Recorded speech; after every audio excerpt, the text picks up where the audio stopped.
اللہ تعالیٰ نے قرآن کریم میں حضور اکرم صلی اللہ علیہ وسلم کی بعثت کا ذکر فرماتے ہوئے یہاں آپ کی 4 صفات مبارک کا ذکر فرمایا ہے۔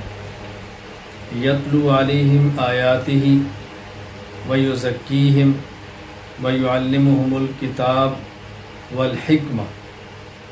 یہ 4 صفات ہم نے سمجھنی ہے کہ ان کا مطلب کیا ہے۔ والذی بعث فی الامیین، اللہ رب العزت نے امیین میں یعنی ان لوگوں میں جو بنیادی طور پر پڑھے لکھے نہیں تھے اور پڑھنا اور لکھنا ان کا مزاج بھی نہیں تھا، ان میں اپنا پیغمبر بھیجا، رسول بھیجا، اور اس رسول نے وہاں 4 کام کیے۔ یتلو علیہم آیاتہ، نمبر 1 قرآن کریم ان کے سامنے پڑھا۔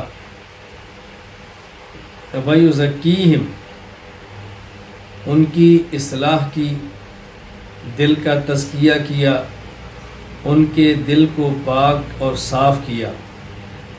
ویعلمہم الکتاب، اور ان کو قرآن کریم کا معنی اور مطلب سمجھایا۔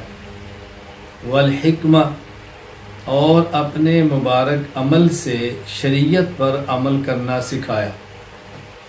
یہ 4 صفتیں رسول اکرم صلی اللہ علیہ وسلم کی قرآن کریم نے بیان فرمائی ہیں۔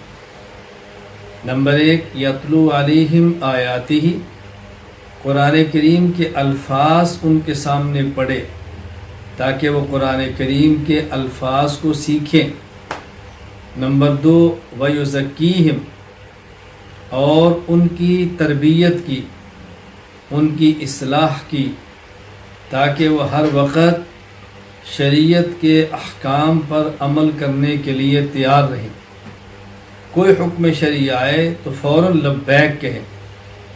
وَيُعَلِّمُهُمُ الْكِتَابَ، اور ان کو قرآن کریم کی تفسیر، قرآن کریم کا مفہوم، قرآن کریم کا مطلب سمجھایا۔ والحکمہ، اور اپنے مبارک عمل سے ان کو شریعت پر عمل کر کے دکھایا، جسے ہم سنت کہتے ہیں۔ تو یہ 4 کام رسول اکرم صلی اللہ علیہ وسلم نے بنیادی طور پر کیے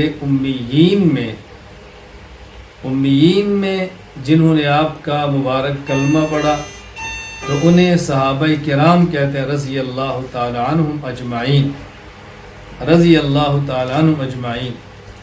یہ امیین ہیں۔